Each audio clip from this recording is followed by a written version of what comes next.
বহুত বড় বড় অফিসাররা আদর্শে 5 আগস্টে পরে আমাদের যাইয়া আমরা কিছু বলি নাই স্যার, আমরা এরকম কুকুরের মতো পাছাটা হই নাই স্যার, ঠিক আছে স্যার। ভাই উনি হলো এই আসনের হলো এমপি ক্যান্ডিডেট, ঠিক আছে? কোন দলের স্যার? জামাত ইসলামী। বুঝতে পারছি স্যার, আমাদের ক্যান্টনমেন্টের নিরাপত্তার সাথে ক্যান্টনমেন্টের গান নিয়ে না আপনারা তো ওখানে গান নিয়ে বসে আছেন, আপনারা জিব্বা দিয়ে সাইডে ফেলতেছেন পর তারিখ জিয়ার জন্য। আমরা কেন চাইতে পারবো না? আমাদের স্যার এটা আমাকে বলে তো ইয়া হবে না যে স্যার এটা স্যার আপনি এই হিসেবে দেশটাকে পরিকল্পিতভাবে ধ্বংসের দিকে নিয়ে যাচ্ছেন, আবার পরিকল্পিতভাবে ধ্বংস করতেছেন আপনারা। দিস ইজ টোটালি দেশটাকে টোটালি সেনাবাহিনী কিছু অফিসার স্যার আমি আপনাদের তো যাওয়া নিষেধ করি না স্যার। হচ্ছে বাংলাদেশের সেনাবাহিনীকে আপনারা বিতর্কিত করতেছেন, সরাসরি ডিসক্রিমিনেশন করতেছেন আপনি, একেবারে সরাসরি। আমি পরে সেনা প্রধানের সঙ্গে কথা বলবো স্যার, বলতে পারেন স্যার, হ্যাঁ আপনি কথা বলেন। কেন তো আমার গাড়ি আটকে রাখবেন কেন আপনি? আমি তো স্যার আপনাকে না আপনি তো আটকে রাখছেন। আমি তো স্যার আপনাকে যাইতে দিলাম স্যার, আমি তো আপনাকে আমাকে একটু সহযোগিতা করবেন।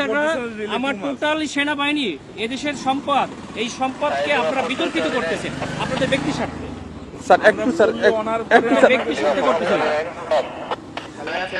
ব্যক্তি স্বার্থে সরকারকে এই প্রশাসনকে আপনারা বিতর্কিত করতেছেন। একটু আমাকে সময় দিন স্যার। মানে আরেকটুর জন্য একটা মোটরসাইকেল মেরে দিয়ে চলে গেছিল। এটা ডিসঅ্যাপয়েন্টিং সিচুয়েশন করে সারা দেশে খুব তাড়াতাড়ি আপনাদের জন্য দেশটা বিশৃঙ্খলা হবে, পুরো দেশটাই বিশৃঙ্খলা করতেছেন আপনারা।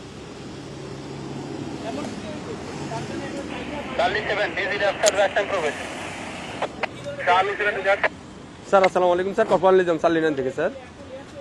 স্যার ওই যে সালিনানে দিয়ে প্রবেশ করে ওই যে সালিয়েট যে বাইরে হবে জামাত পদপ্রার্থী, ওনার সাথে গানম্যান আছে স্যার, আমি অ্যালাউ করলাম স্যার। এমপি পদপ্রার্থী, সংসদ পদপ্রার্থী, ওনার সাথে গানম্যান আছে স্যার। আমি তারেক জিয়ার প্রতিদ্বন্দ্বী ডাক্তার এসএম খালেদুজ্জামান বলেন স্যার, ওই যে বলেন তারেক জিয়ার প্রতিদ্বন্দ্বী 17 আসনে স্যার ওইটাই উনাকে বললাম স্যার, উনি আমার সাথে কথা বলে দেন। আচ্ছা স্যার একটু কথা। হ্যালো আসসালামু আলাইকুম, আমি ডাক্তার এসএম খালেদুজ্জামান, ঢাকা 17 আসনের জামাত ইসলামীর না। কিন্তু আপনারা তো তারেক জিয়ার জন্য জিব্বা দিয়ে রাস্তা পরিষ্কার করে ফেলতেছেন, তাহলে আমাকে কেন দিবেন না? Why not? আপনি শোনেন, আপনার নাম কি বললেন? আপনি দেশটাকে পরিকল্পিতভাবে আমাদের মধ্যে এটা কেওয়াস সৃষ্টি করতেছেন আপনারা। নো নো নো নো, কেন নয়? আপনারা দেশটাকে ধ্বংসের দিকে নিয়ে যাচ্ছেন এবং কিছু অফিসার নিজেদের ব্যক্তি স্বার্থ হাসিলের জন্য আমাদের সুপরিকল্পিতভাবে 5 আগস্টের পরে আমাদের দেশটাকে আপনারা ধ্বংস করতেছেন, আমাদের দেশটাকে পুরো ধ্বংসের দিকে নিয়ে যাচ্ছেন আপনারা। আমি সেনা প্রধানের কাছে এটা কমপ্লেন করতে চাই। আপনাদের অফিসারের সঙ্গে আমি কথা বলতে চাই। রয়েছে স্যার, বডি ক্যামেরা অন আছে স্যার। আমাদেরকে নিরাপত্তা দিচ্ছে, আমাদেরকে নির্বাচন কমিশন থেকে নিরাপত্তার জন্য দিচ্ছে গানম্যান, আবার আপনি আমাকে যাইতে দেবেন না কেন? স্যার আসসালামু আলাইকুম স্যার। অত্যন্ত সুপরিকল্পিতভাবে আমাদের দেশটাকে ধ্বংস করা হচ্ছে, খুবই পরিকল্পিতভাবে। স্যার বলছি স্যার। আমরা এটা নির্বাচন কমিশনকে জানাতে স্যার আসসালামু আলাইকুম ভিডিও করো, আমাদের গাড়িটা আটকে তোমরা ভিডিও করো, এটা ভিডিও করো যে আমাদের গাড়িটা এখানে। স্যার সরি স্যার, এখানে ক্যামেরাম্যানে ভিডিও করা যাবে না স্যার। আপনারা তো ভিডিও করছেন কেন? আমরা তো অধিকার আছে স্যার। কেন করবেন? আপনারা দেশটাকে পরিকল্পিতভাবে কেন ধ্বংসের দিকে নিয়ে যাচ্ছেন বাবা? স্যার বুঝতে পারছি স্যার, আমি আপনার কথা বুঝতে পারছি স্যার। মানুষ রক্ত দিয়েছে, আপনারা আর রক্ত নিয়েন না আল্লাহর রাস্তে। দেশটাকে সেনা প্রধান অত্যন্ত ঐতিহাসিকভাবে দেশটাকে এভাবে রক্ষা করছে। স্যার আমি তো আপনাকে যাইতে নিষেধ করি না স্যার, আমি তো আপনাকে বলছি আপনি যান স্যার, কিন্তু আমাদের ক্যান্টনমেন্টে গান নিয়ে অস্ত্র নিয়ে ঢুকা নিষেধ, এটা স্যার। এটা আপনাকে কেন দিচ্ছে? ক্যান্টনমেন্টের জন্য না স্যার, ক্যান্টনমেন্টের জন্য আমরাই নিরাপত্তা দিচ্ছি আপনাকে স্যার। এটা ঠিক আছে, আমার কথা ভিতরে কোনো প্রবলেম হয়ে থাকে আপনার এই ড্রাইভারটা ক্যান্টনমেন্ট নেবে, এরপরে কে দেখবে?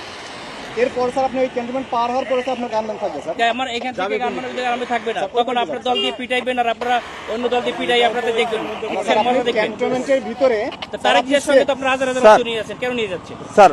এটা এখন আমি আপনাকে জবাবটা আমি দিতে পারতেছি না। আপনার যদি আপনি যদি কোনো সমস্যা, প্রশাসনের লোক আপনাকে জবাব স্যার দিতে বুঝতে আপনার আমাদের যদি কোনো ইয়া থাকে, আপনার যদি কোনো কমপ্লেন থাকে, আপনি তো স্যার বললেন যে আমাদের স্যারের সাথে কথা বলবেন, আপনি কথা বলেন স্যার। আমি তো আপনার ওই ইয়াটা দিতে পারবো না, আমরা পারবো না। এটা অসহায়ত্ব প্রকাশ কেন স্যার? এটা তো আমার যেটা নিয়ম স্যার, রুলস। আপনারা পরিকল্পিতভাবে দ্বিচারিতা কেন করবেন স্যার? এই জন্যই স্যার আপনি এই কমপ্লেনটা করেন স্যার। আমি তো তো এই না না সেটা কমপ্লেইন আমরা কোথায় করব? আপনি তো বললেন যে সেনাপ্রধান স্যারের সাথে কথা বলবেন, হ্যাঁ, ইলেকশন কমিশনের সাথে কথা বলবেন। অথরিটি কি বলছে আপনাকে কি করছে? বলছে স্যার গানম্যান নিয়ে অ্যালাউ নিষেধ স্যার। আপনার যেতে গেলে এমনিতে আমার কাছে সহযোগিতা করতে হবে স্যার। একটু সহযোগিতা করেন স্যার প্লিজ। না না না সহযোগিতা না, আপনারা অত্যন্ত পরিকল্পিতভাবে দেশটাকে ধ্বংস করছেন, দেশটাকে রক্ষার দায়িত্ব আপনাদের। তাই না? স্যার আমরা তো আপনারা পরিকল্পিতভাবে দেশটাকে ধ্বংসের দিকে নিয়ে যাচ্ছে, বুঝতে পারছি স্যার, এটা তো সুন্দরভাবে আমাদের দেশটাকে একটা কেওয়াস সৃষ্টি করতে যাচ্ছে As a মানে লেভেল একটা এজেন্ট হিসেবে, একটা পরিকল্পিত স্যার ক্যান্টনমেন্টে আপনি হয়তোবা জানেন কিনা জানি না, ক্যান্টনমেন্টে এই যে এই রুলস গুলা আপনাকে ফলো করতে হবে স্যার।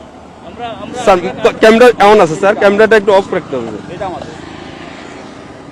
মোবাইলে আপনার ইয়াতে রাখেন, আপনার কথা বলতে কথা বললেন, সমস্যা নাই স্যার। মোবাইল হাতেও রাখা যাবে না। হ্যাঁ রাখা যাবে, আপনি ইয়া করতেছেন স্যার। যে আপনি যেতে পারবেন স্যার, কিন্তু আপনার যে গানম্যানটা এই সময় বুঝছেন, স্যার। সময় সবসময় থাকে না, ঠিক আছে? আপনাদের সময় সবসময় সমান যায় না। স্যার স্যার বহুত বড় বড় অফিসাররা স্যার। আদর্শে পাশে অফিসে পরে আমাদের যাইয়া, স্যার আমরা কিছু বলি নাই, স্যার আমরা এরকম কুকুরের মতো পাচাটা হই নাই, স্যার ঠিক আছে? স্যার আমরা এখন গোলামির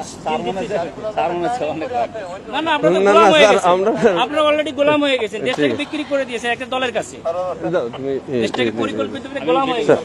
আমরা এখন কোথায় কমপ্লেন করবো বলেন? স্যার আপনি আমাকে তো back করতে হবে, আমি অস্ত্র স্যার দেয় ওই পাশে যে আমরা আপনাদের পিটানি খাবো আমি? কেন আপনারা আমরা পিটাবে আমাদেরকে কেন শুধু আপনারা এই জগন্নাথে মারামারি করতেছে আপনাদের গাড়ির সামনে ঠেকাইছেন। স্যার এটা তো আমাদের তো বাইরের এরিয়া, এটা সিভিল এরিয়া, এটা তো এখন আমি সিভিল বাইরে এরিয়া। যেয়ে কি করবো? তাহলে আমার গাড়ি নিয়ে এখন ব্যাক করে দিন, আমি ব্যাক খেয়ে চলে যাই। স্যার ঠিক আছে স্যার স্যার